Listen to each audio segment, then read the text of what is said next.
We've never had the luxury of benefits or consistency. It makes us really scrappy. Right, yeah, we're like Bane, born in the darkness. The highs and the lows are getting wider and wider, and the distance between those highs and lows are getting longer and longer.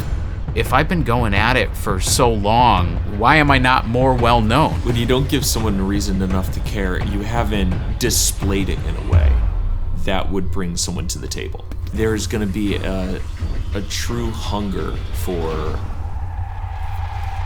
human-made art. Like, AI might be the thing that kills us, but like at the same time, I don't think it bears the whole blame because we've been selling ourselves out for as long as I can remember.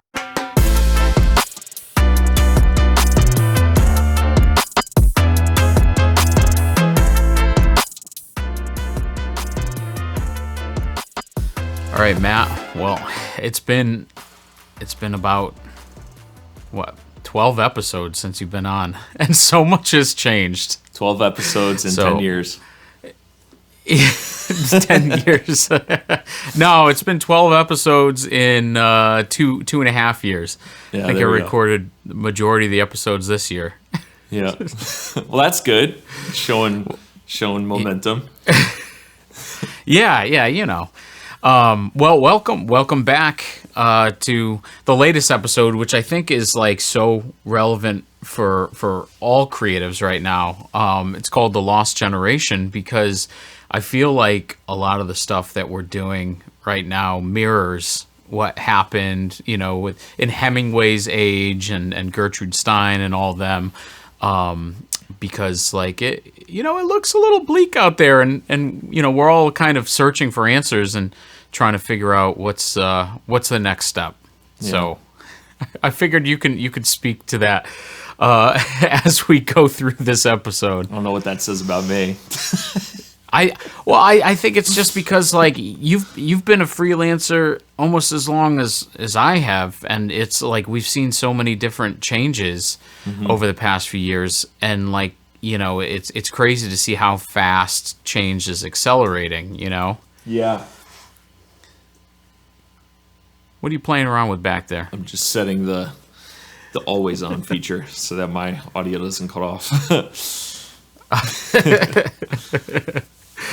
So yeah, I mean, like, you know, one of the things, I mean, it's funny. Me and Tori always said that like we felt things before society did. And I don't know if that was like unique to us or if that was kind of like, is that something that you've felt in the past, where it's like when you start noticing that work went down, clients became tougher to deal with, more revisions, lower budgets, like, you know, did you feel that before society, or are we just hallucinating here? Oh, yeah. I never even thought about that before, but I think for sure. You know what's funny about that? What's that? I think creatives and, well, specifically like freelancers in the gig economy, we've never had the luxury of benefits or consistency, and which makes us, as a friend of mine put it this way, it's just like it makes us really scrappy. So when things go south, or you know, we can't really find work, or we have this big client and then that client drops out for whatever reason, we can't just like rely on severance or, you know, benefits or even savings sometimes, right? We have to figure it out, and it makes us intuitive problem solvers, I think. But to speak to your question about it, that very real up and down tension and whatnot, I think has been like becoming more and more dynamic over the past like maybe 10 years. And it's just getting wider and wider. Like the highs and the lows are getting wider and wider, and the distance between those highs and lows are getting longer and longer. And now a lot of people in the actual, like the industries that the freelancers are working in, the higher ups, I guess, or the studios, they're all now seeing it like crazy. And I think it's reflected in most of the economy, because I have friends that are working just, normal 9 to 5s, and they're terrified of losing their jobs. And like that reliance isn't there anymore. And I think it's exactly what you're saying. Like we've lived in a world where that reliance was non-existent for so long that it's like we've almost become desensitized to the fact that you can have reliance. Right, yeah, we're like Bane, we were born in the darkness. But yeah, that's the funny thing too, is like it's so much easier to pivot when you've been doing it so long. Like every 5 years, like you found that you've had to pivot in some little way that was uncomfortable, where like, like company men or women, like they don't really have to do that. And luckily for them, but like things are changing, especially this week with all the layoffs from Amazon and Microsoft and, all these big companies. Like it's kind of crazy, because now everyone's fighting for whatever scrap, that they can find. Like I have trouble going on, and I know I was talking to Tori a couple weeks ago and he had the same sentiment, is I have trouble going on LinkedIn now, because like all the startup founders are basically carnival barkers, like anyone's like looking for attention. Like I can't even answer the company phone number anymore, because it's just all AI scammers and it's people selling stuff. And it's like, man, how down bad are we? Where it's like now, it's I think Donald Trump texted my phone and he thought I was my father, and he's like, are you mad at me? And I was like, oh, I didn't know they were on a first name basis. That's strange. Like I have a feeling that it's not it's not Donald Trump. Not Donald Trump. But yeah. But it's kind of crazy. And that, I was in the shower the other day, because that's where I do all my thinking. Yeah. That's where all the good ideas come from. And I was like, I don't know why, but like the term lost generation kind of like just popped out at me. And I was thinking of, back to like Hemingway and his group of people. And it was, like this was post World War I, and they were like sold the promise of industry and prosperity and all this stuff. And it just looked so bleak. And this is like leading up to the Wall Street crash and stuff. And like the first thought that I had was like, French cafes, turned into private Slack channels. Like they turned into Discords. Yeah. It's like we don't. We're kind of like dealing with some of the same stuff that they did 100 years earlier, but just different. Because like everything's so global now, where it's like, oh, we traded like the cozy French cafe for a Discord channel of our favorite creator or whatever. Just so we could get that new template or whatever it is, that the new 3D assets. And but like the issues are still the same. Like there's the scarcity of employment. Like everyone's fighting to find work right now, and there's this mass exodus of freelancers going into full-time jobs. There's like there's ghost jobs. Like it seems like everything's a ghost job. Doesn't matter if you're looking for freelance work or whatever, because like there's just the talent pool is so huge, and it's nearly impossible to like find the right person for the right job. Like it's easy to get glossed over. And that kind of goes to my thought of like we used to curate our own content. And it's funny, my cousin has a podcast. Him and my brother have that comedy podcast, and we were just talking the other day about like, I miss the chronological timelines and stuff where you can actually see what people are doing.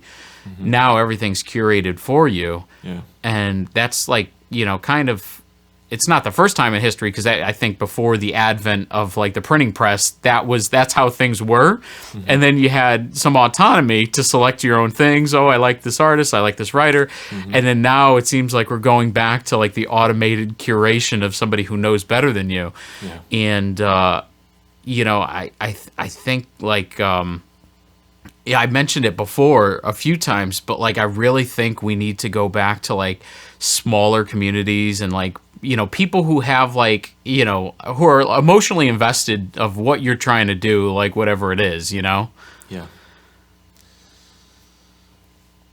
That's bleak.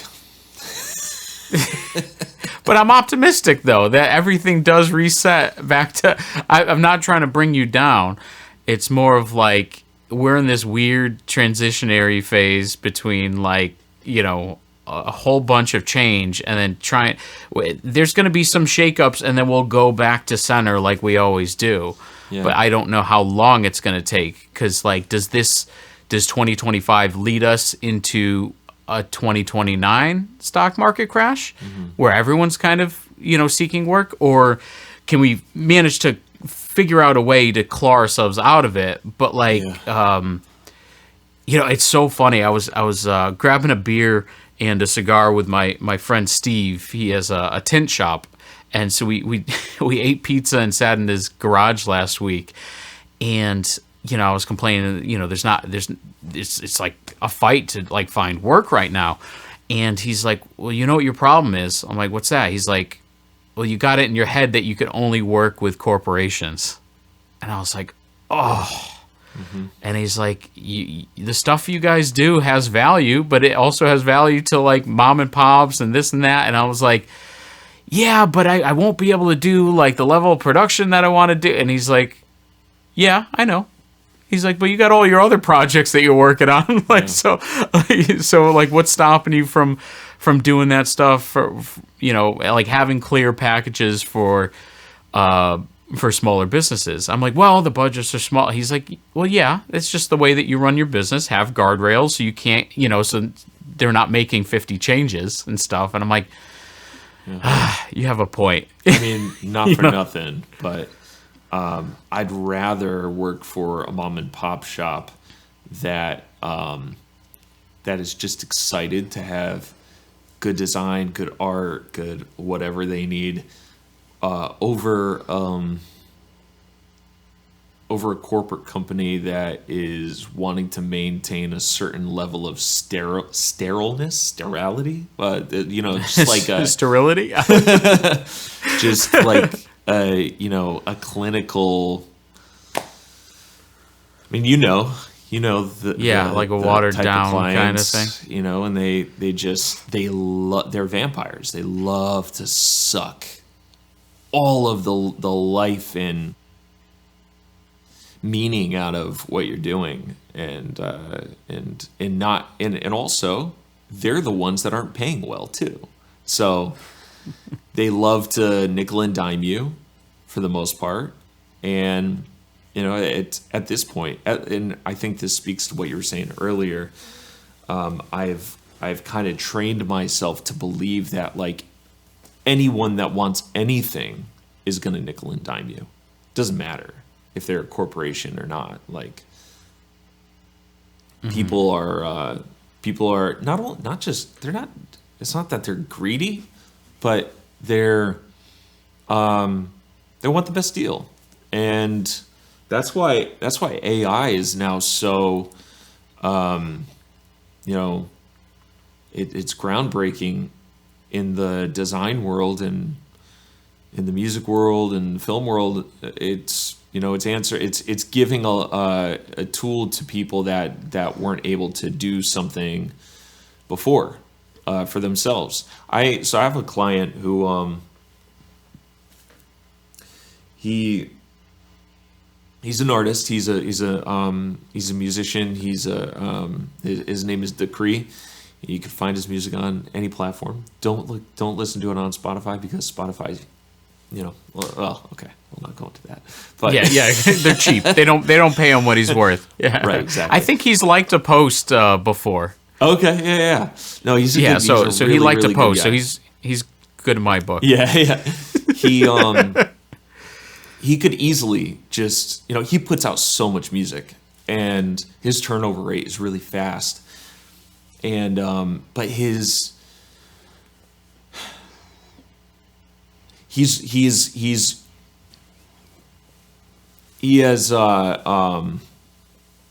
asked me to make him album art. Like at this point, he's released 3 songs, all with my work on it. And what he wanted kind of like graphic novel style illustrations, almost like covers. And he wanted each to have like a through line. So in every piece there, you're going to see like cherry blossoms or cherry blossom petals or what. And he wanted like each of them to feel kind of otherworldly a little bit.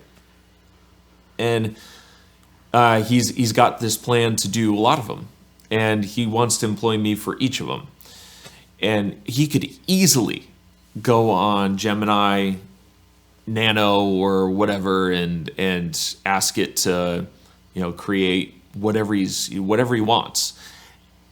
It's not going to look like what I'm making, and it's not going to feel, tangible, but he could get something. He can make album art that way, but he's not. He really is a fan of my work. And I think that's where we're going is, the sort of menial things or the work that isn't very desirable is going to kind of like go to AI. And then we're going to have opportunities come up where, more auteurs or artists or people that with like human vision are gonna sort of like go down that. I'm rambling a little on it, but you're not. No, it makes sense because like what he what it sounds like is that he wants the artwork to be reflected of his art. Mm-hmm. So, like, it kind of goes back to that argument of, like, is it art or is it utility? And, it's just, like, I think there is something to that because, like, a lot of these businesses, when they hire, or most of them, I would say, when they're hiring us for work, they don't want art. That's the side effect. They want something that looks nice. But what they want to do is sell more of their widgets or whatever. Yep. And this is a vehicle to do that. So like I'm all for like these like these small communities like building up where an artist like can directly affect somebody of what they're doing. So like when you're drawing for him, like you can see the direct effect it has on whatever he's trying to do with his artwork. So it's a nice it's like a nice co-pilot, to the whole thing, and it's this whole holistic artistic expression. I think that's so cool. And, I think like one of the things that I'm going to be trying to do is like, because I use a lot of AI and I fine tune image models and I do all this different stuff. Like I want to have because I want a true expression of who I am. And that includes like 3D, motion design, graphic design, web development, and AI, and then cinematography. So it's like, the general's generalist. So it's like, why wouldn't I employ all these different things? And it's going to be rough at first. It's like, well, did you need to make a visual of a storybook in AI? It looks like it's really AI. What I want to do for me is like blur the lines, and that'll be a way of my artistic expression. Is like, it doesn't matter how I make this. The result that I want is like, are people hearing what I'm trying to say so they understand me? They don't have to agree with me, disagree with it doesn't matter. Are they understanding what I'm trying to say? And do the visuals support that in the best way that I can? Because I keep on like looking back to like Johnny Harris's YouTube videos and stuff like that, and the production value is so good, and it's not distracting. It doesn't take away from what he's trying to say about whatever. Like there was a video that I liked about Puerto Rico, like the history of the U.S. involvement in Puerto Rico, and it was so good. But like all of his videos have an element of that, because like I love the Y files and stuff. And I think it's smart for them to integrate AI, but I think right now we're still in the beginnings of it because a lot of people are rebelling to it. And it is distracted sometimes, but it's only going to get better. And in a year from now, like, I fully believe that it won't really matter what it's shot on or made on because you won't be able to tell the difference. The only difference is the storytelling aspect.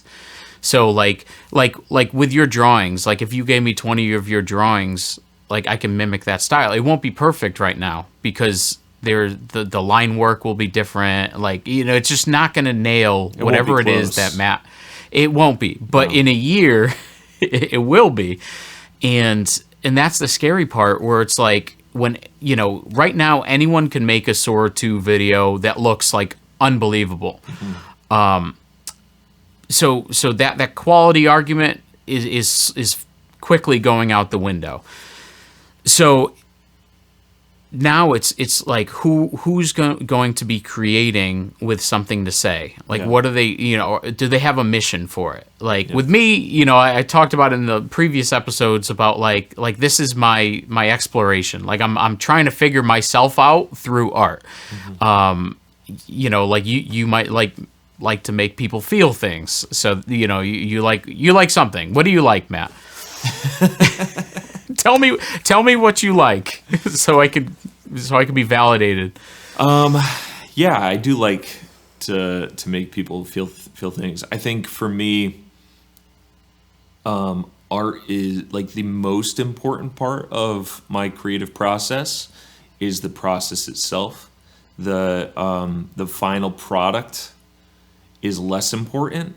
And I think that's why and we were talking about this earlier, that's why I tinker so much. And like nothing is ever really done, and nothing is ever done. And that, I think that's truly okay. I don't think things need to be finished for someone to appreciate it.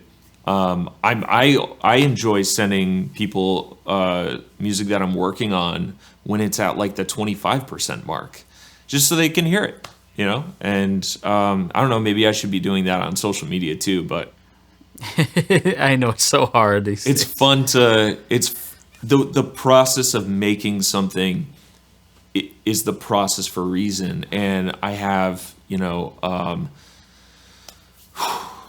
close to two decades of doing this at a good level that I've been developing, and I've been learning along the way, and each iteration I do of anything is going to be that much better. And it's always in the process that you see the nuances, and that's where the craft is, you know. And okay, I have to get something off my chest. And it does have to do with AI, but it's not really this about... is a safe space. It's not really about AI. It's more about the creative process. So on Rogan, he's been talking a lot about like hip hop songs that have been converted to blues ballads, right? And he's you know, hyping them up, and he's saying how, you know, AI music is his favorite music right now. And I'm not someone to put words in anyone's mouth, so I'm just going based off of what I've heard. But I've listened to these songs, and they're not bad by any stretch, and they're not masterpieces, but the work was put in by the hip hop artist, and the mimicry of the music was put in by all the blues artists beforehand that the AI has learned on. And, you know, Joe is like, you know, it's amazing because you hear, like, you can't get this with a human being because, you know, it sounds like they've been going on the road for 50 years, 30 years or whatever, and just slaving away at the process. And now, like, this is an encapsulation of how they sound now. And it's just so rich and so beautiful. And I'm not really sure if he said that you can't get that with a human being, but that's the sense you get. Like, a person couldn't do this. It's so like above and beyond, but you're missing the imperfections. Like, blues is all about the imperfections. That's like it's negative space. It's like when you look at a piece of art and it's black and white and it's super impactful. It's because of the negative space that's applied to it, right? And that same thing with the music. The imperfections sort of act as a negative space. And with AI, you don't really get those things. The imperfections are more artifacts and data than it is like human imperfections, human mistakes. And the journey for a blues artist to get to that level, that they're just pouring their blood, sweat, and tears into this ballad, is missed in those covers, those hip hop covers. I don't know. It's just something that comes to my mind because, like, to me, art is what it is because of the process it takes to make it. It is not what it is because of the product it is. Does that make sense? No, it does make sense. I guess that's the thing too, is it depends who's consuming it too, because there's some people who consume as utility. So, and then there's people who appreciate art for art's sake. They're going to want to know that there was toil and there was, all this that went into it, and the experience, like, but then there's that's the problem with the attention economy, is that people, it's all crazy taglines and hooks and stuff like that just to keep the attention for 30 seconds. Those people, they're fulfilling, like, whatever they're fulfilling. It's probably some pathology, but like they're fulfilling a need through consuming this content. They're not consuming it for art's purposes. Right. But when but then again, you see people consuming like these long form things, or even it can be short too, but it can just be masterfully done. And there are some people that appreciate for that. So I think that's the thing too, is that like that's why I take issue with people saying that nobody has attention. It's like people have attention if you give them a reason to have it, right. Which is kind of supports why Rogan's podcast is however hours long. But the thing is so many people got used to consuming entertainment as just like eating, in the morning, that it's kind of losing its meaning. So for the average viewer, they might not care what went into it as long as they watch some stupid meme about being entertained. But then there's a whole other group of people that want to know, like, what went into this that like led this person to where they're at now. And like, because the question I asked myself last week was, if I've been going at it for so long, like, why am I not more well known? And the answer that I arrived at is, you haven't given people a reason enough to notice. And that was like, to resolve that was like pretty, it was a blow to the ego. So you say it's a blow to the ego, but when you don't give someone a reason enough to care. No pun intended. Sorry, continue. When you don't give someone a reason enough to care, it's not necessarily that what you've done isn't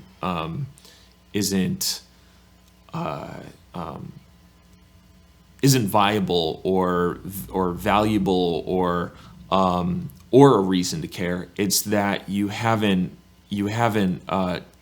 displayed it in a way that would bring someone to the table. Does that make sense? That's 100% where I was going with that too, because like that was the thing. Is like for the majority of my career, I've always played it safe. With work and with stuff like that. I never wanted to put myself out there. I didn't want to. add humor to something that, like, you know, like any traditional marketer will tell you, like in the last episode, why'd you shoot yourself with an arrow? Why did arrows hit you when you're trying to say something like profound and you want to be seen as somebody authoritative or trustworthy? Why would you do something goofy like that? Why would you transform into the Hulk? Yeah. Or why would you talk about anime? You know, like that seems, you know, that seems immature or whatever. And it's like, then, you know, I've slowly been kind of coming into myself, you know, like 18 years in, but that it's like all this stuff is my sensibilities. Yeah. And if somebody discounts everything that I've said previous to that because I shot myself with 3D arrows, they're probably not the person for me. Yeah. But on the other hand, if there's a young creator who's like 17, 18, 15, 16 that like wants to learn about this stuff, and they're like, well, you know, he sounds like he knows what he's talking about, and he shot like these arrows that hit him. How do I do that? Yeah. Like, it's funny, but like I want to be able to do that, you know. Or it's like, oh, how did he, you know, create this Hulk thing? Because like I can make stuff in Sora, but I can't match the background of what he had, and you know, because there's so much more that I want to accomplish with this podcast that'll like evolve into other things. And I think that's the thing that we all kind of do, is like we kind of like handicap ourselves in some ways. You know, like I think you're a lot more free than I am. Like, you know, like you've always expressed yourself, and I mean, like let's talk about Brain Bag, because I think I'm the majority of your listens on Spotify right now. But just to give some context before Matt goes into it, Matt's always been like a soothing presence, like a soothing voice. He makes like, you know, nice music. He makes Italian music. He makes atmospheric music, whatever, like electronic, whatever you would call it. He's made a Christmas album in the past. And then he had the great idea to start a punk band just for fun. You know, because why not? And I never realized you could yell after like 12 years of our friendship. But Brain Bag Band, check it out. Apparently Spotify doesn't pay well for listens, so just spin up like 3 computers just to listen, just so he gets paid extra. But do you want to talk about that and like why the hell you decided to do this? Because it's amazing. Sure. Well, my upbringing was I feel like I had a very diverse upbringing, musically, artistically, you know, you name it. I was exposed to a lot of different styles and genres of art at an early age, all the way through to adulthood. And some of those formidable genres were, you know, everything from obviously pop, but like hip hop to metal to punk rock, ska, classical, the Rat Pack classics to folk, and you know, it runs the gamut, like the palette that I've been exposed to. But if you have a palette of paint, each hue has a different intensity, right? And so I think earlier on in my life, I squirt out the punk genre like a little too hard on my palette, and didn't we all? Yeah. So that is one of the most formidable genres in my upbringing. You know, that with hardcore and gutter punk and skate punk and all these different genres of punk. That said, it comes really easy to me. It's just one of those things that I like. I love. And I, you know, working in this town for a long time, and even at, you know, coming into my adulthood, I've always figured that no one cares about punk. You know, so I'm not gonna like do anything like that. I'm gonna, you know, try to you know, get work as a producer and you know, stick with pop or whatever it is that the gig economy will allow me to have. So So I've done, everything from pop to, synthwave and hip hop and cinematic music and compositions and stuff. And I got to this point where I'm like, I just want to, and all the production and all that is really fun, but it takes like dialing in and layers upon layers and really production. Like there's a lot of production to it, right? Punk is like, now I'm a drummer first, so I started drumming when I was in third grade, and so and also the drumming that I learned right when I started learning drums was punk. So I just lay down a punk track with drums, and then I start going on the guitar, and then I write the music, and it all just feels very fluid to me. It's not so much like dialing in and tweaking, and so it's fun. It's just fun, and I really love it. Yeah, no, it was like a pleasant surprise because I know you mentioned it to me like a few months ago, and then I was like a bad friend and I forgot to check it out, and fine. then you gently reminded me. No, I think I asked you.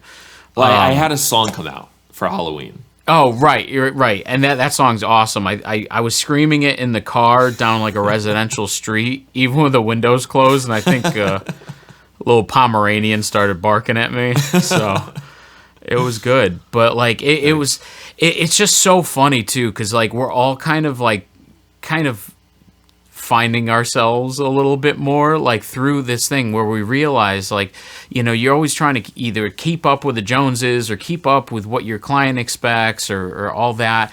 And it's like, we're so much more than that. And everyone would tell you not to do that. You're like, Matt, for context, he lives in Nashville. Mm-hmm. Matt, you live in Nashville. Why are you wasting your time making a punk, well, it's not an album yet, but 5 punk songs or hardcore, or even within the album, like you have pop punk, you have hardcore, you have skate like punk, gutter punk, post-core, Right.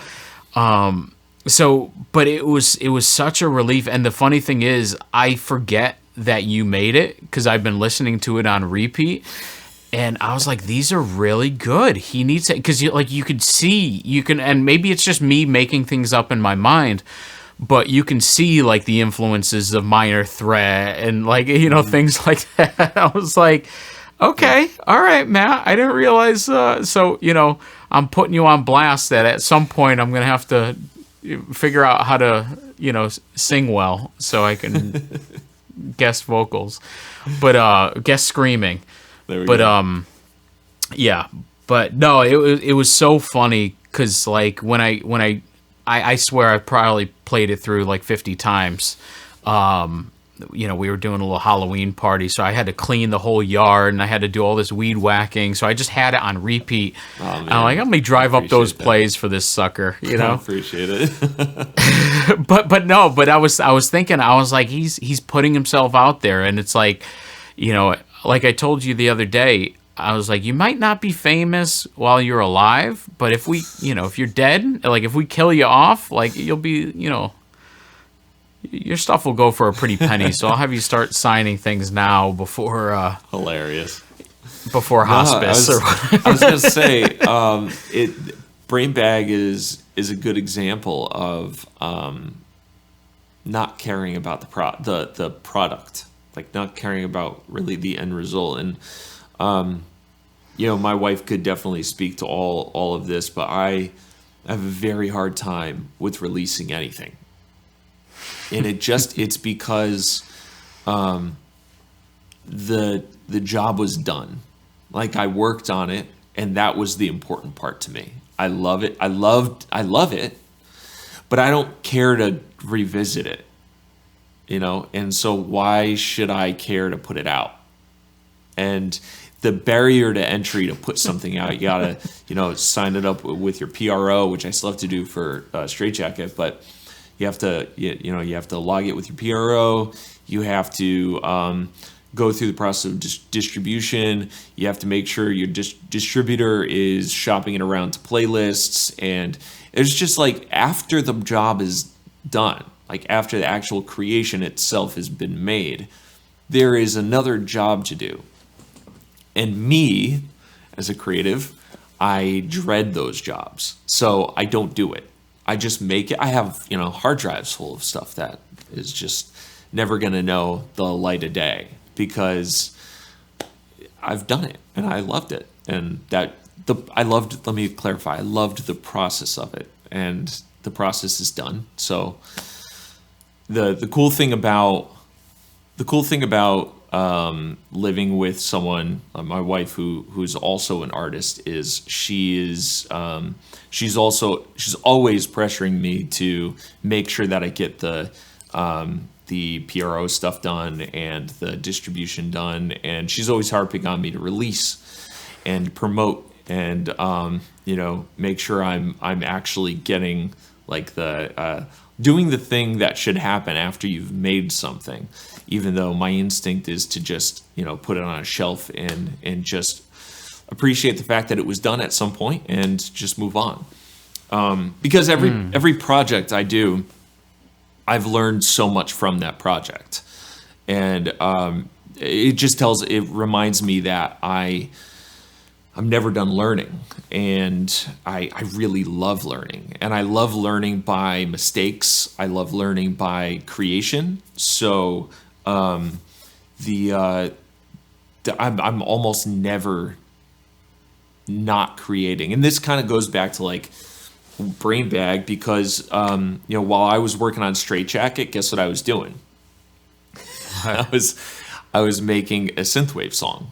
Synthwave like ballad, because if I'm working on something, I have to also be working on something else to balance it a little bit. Like if I'm working on a piece that is, let's say like a watercolor landscape for a client, my sketchbook is going to have like really distorted, scratchy, brutalist profile images of like a villain or some sort of monster, because that it needs to, like, there needs to be this kind of light and dark process happen. Not always, but usually. So every job, every project that I'm working on is really giving me more tools for the next thing. And going back to AI and jobs and the economy and everything, this is what a lot of creators are going to be missing in the future, is the toil and work that it takes to become a polymath or someone that could do many things. I can't remember the word that you used to describe it in one of your episodes. It was a multi-hyphenate. Multi-hyphenate, yeah. And I think that's super valuable, especially going into a world of AI, because if someone is handling an element with AI, you still have something to offer, in a job. And, not everyone's an artist, and not everyone wants to be, and not everyone is going to appreciate art, but I don't think they have to for those things to exist. And it would be a shame if there are new generations coming up who have not experienced the let's call it like the journey of artistry. One of my nieces, or actually a couple of my nieces, are fantastic artists. They're children. They're, Ari is 12 now.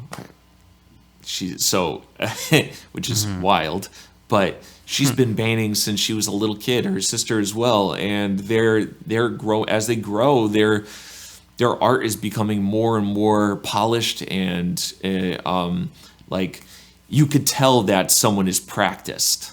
Like these kids are actually practiced at what they're doing, and the evidence of it was clear from the very beginning. But it's just going to keep going. And I can't imagine their life if they haven't been doing that. And also, if they wanted to be artists in the future, just sort of like cutting that road off and creating a detour to Easy Street. Like, I don't know. Well, you also, I think the thing that's important is that our generation, shows people what's possible. It doesn't matter what they're learning, as long as they know that, because like look at like my history is completely different than yours. I didn't grow up an artist. The most I did as a kid, my brother was the one that actually drew. I was a terrible illustrator, but I just made solar systems out of foam, like that was my thing. But I kind of backed into everything. So like my lighting, for cinematography didn't improve until I learned 3D, and then it started informing my decisions for lighting in real life. Like even working on the movies and stuff, when I was trying to learn lighting for the first time, no one would really give me a good answer.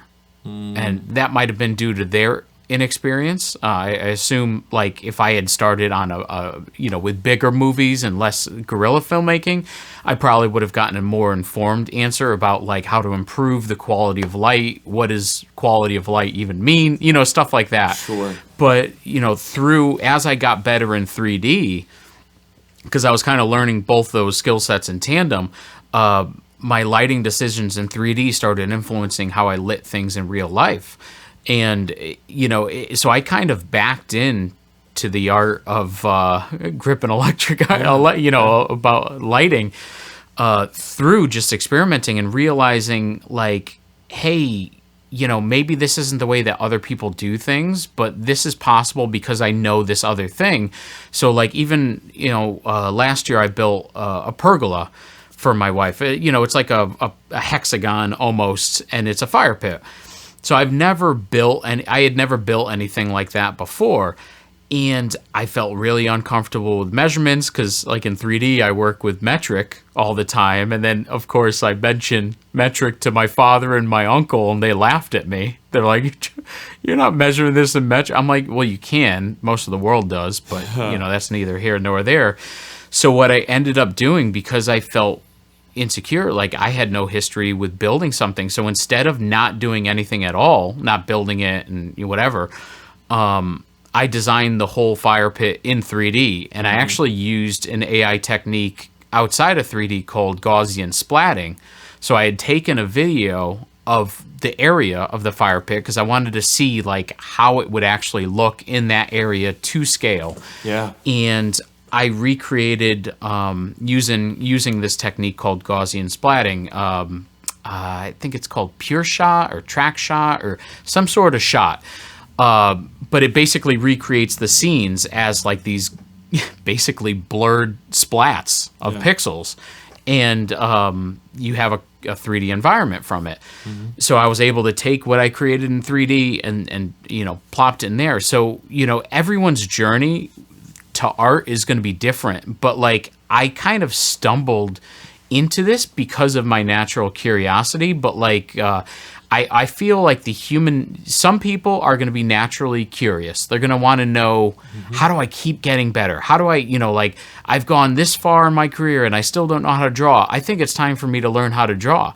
But it might have, in my case, like that's still on my list. I'd love to learn how to draw. And I look back on some of the stuff I was doing on the tablet, on the Wacom, about 7-8 years ago. I'm like, wow, this is garbage. But it was still like, it was a start to something that Absolutely. Like I'm kind of backing. So like I'm confident that, unfortunately, this might be the minority of people, but I'm confident there will be plenty of people that will be able to produce these awesome things in AI, and then they're going to test themselves and they're going to say, well, how do I do this the traditional way? Because they're still painters. Yeah. You paint, you don't have to paint, Matt. Like, I don't need to remind you that you can make less of a mess in Photoshop. But you choose to, because there's something about, like, the tactile, just the brush on the canvas, and then just the smell, and, Right. It would be hard to, like, create brushes that mimic the exact physics of whatever's happening, So it's like, everything still has value when you're making something, but I just think that people's stories are going to change. Like our traditional view on what the path to creating art looks like has been changing for a while. I think it's going to change even more, and it's going to require the natural curiosity and then the mentors out there to say like, hey, why don't you try it this way? Yeah. You see if you like it. Yeah. You know? You're not wrong. I mean, the truth is people, like you said, people are naturally curious. Some people are naturally curious, and people do back their way into learning the creative disciplines. I think it is reassuring because, with the advent of AI, I mean, we're looking at like a totally different future than we could ever predict. Like we can't know what is coming, but we can know that what we've done in the past will inform what we do in the future. And I know for me, no matter what happens in the future, I'm gonna be I'm a blockhead, so I'm gonna be moving forward in the direction that I've always been moving, and that is to always be creating and always be reinventing my process and innovating, because the storytelling and art for me are they're like essential elements on the of survival. Like I need them personally. I know a lot of people aren't like me, but in the future, if it's easier to make a film with AI and prompt it, I will feel a void. I'm gonna want to go out there and do it myself, and there aren't going to be a lot of people that are like that. And I think the film industry is going to change in a big way. But my hope is that AI will help in ways that really matter, like fixing poverty, fixing the economy, troubleshooting. Fingers crossed on that. And troubleshooting health and medical, starvation, like really big issues that need to get out of the way before we start creating films with AI. So when all those things are taken care of, I think the resources to make a film as an indie filmmaker is going to be a lot easier. I think it'll be cheaper too, not just because of AI, but because of resources. Yeah, it definitely will. And I unfortunately, like I try to have a realistic point of view, but I don't know if it's realistic or negative or whatever. But I feel like we're gonna have to go to the deep end before we reel it back. Yeah, it's gonna be a pendulum for sure. Yeah, and I think I don't see how Hollywood survives this. No, but or a traditional sense of what Hollywood means, because it's been dying for years, like even before studios. AI. Yeah, and the other thing too is like with everyone so disillusioned with authority right now, like with the government, with these big corporations, everyone we all thought that they had our best interests in mind, or maybe not even a best interest, but that we were cool, But when we're not needed at all, what does it look like for the common person, especially the common creator? Like, luckily, I feel like creators are in again, it's going to be rough for a lot of people, including creators, but I think creators have resources where they can make their own stuff where a lot of normal people can't. Like, you think of like tradesmen, they all have skills that they can always use in different ways. And I think we need to start looking at ourselves like tradesmen and less like white collar, middle management people. Yeah. So like all the thought stuff, like hopefully thought leadership is on its way out, and like what we're moving towards is just grounded facts and reality. Like, hey, I can do this stuff. Do you want to learn how? Or, hey, I like what you're saying. I identify with what you're saying. I want to know more of what you think. Like that sort of thing. But like this blind, we've kind of like drank the Kool-Aid, maybe not all of us, but like the blind, fellowship of influencers and stuff like that led us down like a really rough patch where people aren't thinking for themselves as much anymore. And I think we need to go back to that. And when everything caves in, and people can create whatever they want with AI. Like, let's say companies will be able to create anything with AI.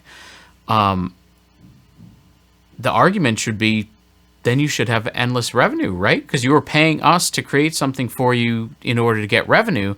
So if your revenue is not scaling with your amount of creations, what's the problem?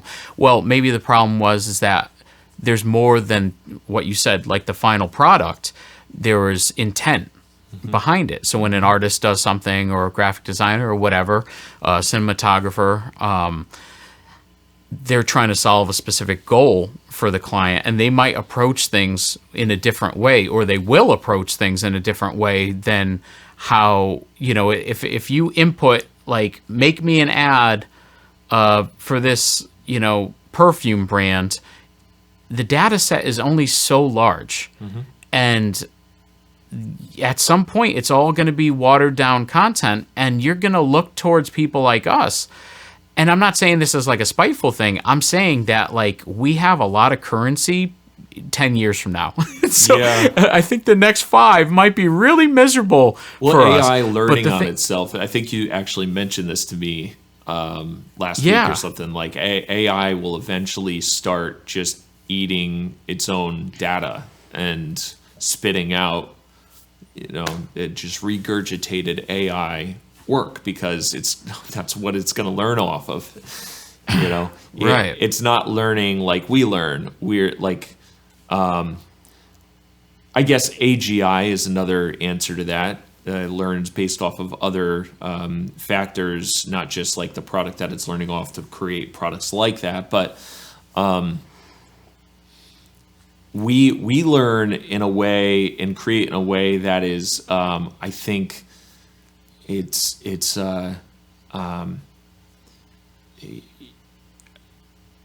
maybe unpredictable is the right way to put it. It's not, obviously we develop patterns and we do things predictably. I get it, but like, it's much less predictable than AI, and it's hard to learn our unpredictable nature, especially like upon billions of examples. Obviously it's not impossible, but I think you're right. Like, AI will start just going down easy street and making like reoccurring motifs and examples of the same works that it's been doing, and we're just gonna get like frustrated with it, kind of like we get frustrated with Hollywood recreating the same thing over and over. Mm-hmm. Yeah, so no, what you were saying is it's funny, because if you think about like what distillations of AI models do, they basically produce outputs of a larger model and then train it on the output, train a new model on the outputs of an existing larger model. So if you think about it, like, as the models start learning off of themselves, the problems with like hallucinations, as people call it, and I'm starting to have like more and more like negative thoughts about like how it's called a hallucination, because it's trained on something that was real, and at some point it's piecing together things that form some sort of coherent thought. But the problem is that wrong information is gonna grow exponentially, and it's just like, I don't think humans are much different. We're just more complicated. Like, you play a game of telephone and you hear something on your favorite biased news outlet, whichever side, and then you tell the story to your wife, and then your wife tells the story to her mother, and her mother tells it to her nephew. Yeah. By the time it hits the nephew, it's not going to be the same story, and it's kind of like the same thing. So like, what I've been kind of, I don't know if this is completely wrong, but what I've been thinking about is that humans, let's say that we are AI, and not like we are AI, but a thought experiment that, let's say we're AI, but we just have a massive data set, and we've had more sensors to gather information over a longer period of time. So like, of course we're going to have more inherent randomness, to like the way that we do things, or more inherent unpredictability. Because, even the biggest AI models now, like, pale in comparison to the stimuli that we've experienced throughout our whole lives. And we're not measuring something by one sensor. We're measuring things, I guess you could call us multimodal, but we're measuring with all our senses that experience. So if you listen to this song and it pops up years later and it evokes this feeling of where you were at in your life and how you felt, like, AI is not going to be able to do that until it has the capacity for all these, for parsing out these learned experiences. So right now it's still very much in its infancy. So like when people talk about AGI and stuff, I'm like, we're not even close to that yet.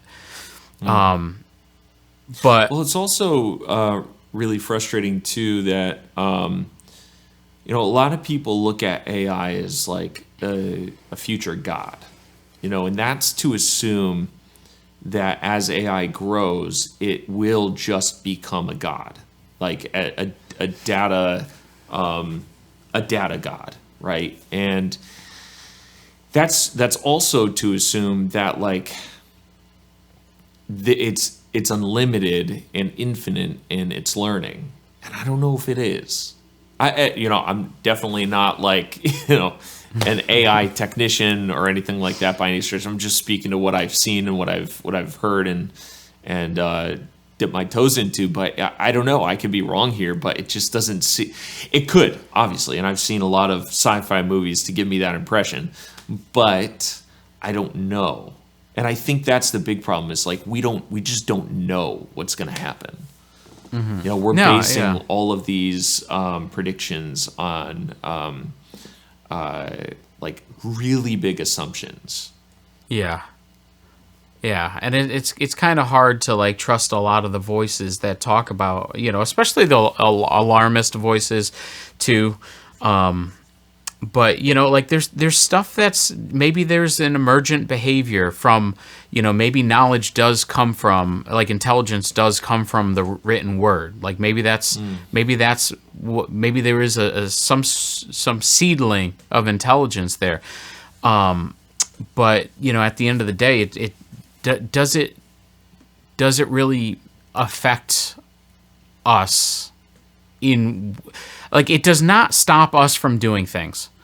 Yeah. It could make life really difficult in terms of earning money, especially for creators. Like, I don't even think you could blame AI for the lack of available freelance jobs right now. I think it's from a macro scale, like the socioeconomic environment on both sides of it.